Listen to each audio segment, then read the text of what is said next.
If you need to update your phone number on Netflix, follow these simple steps to ensure your account information is current. Step 1. Log into your account. Open the Netflix app or website and sign in using your email and password associated with your account. Step 2. Access account settings. Once logged in, navigate to the top right corner of the screen and click on your profile icon.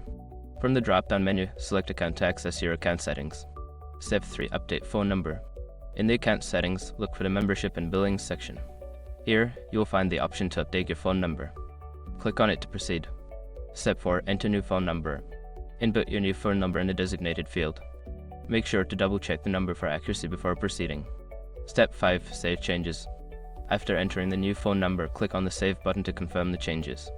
You may receive a verification code via SMS to ensure the number is correct. By following these steps, you can easily update your phone number on Netflix. Keeping your account information up to date helps maintain your account security and ensures you receive important notifications.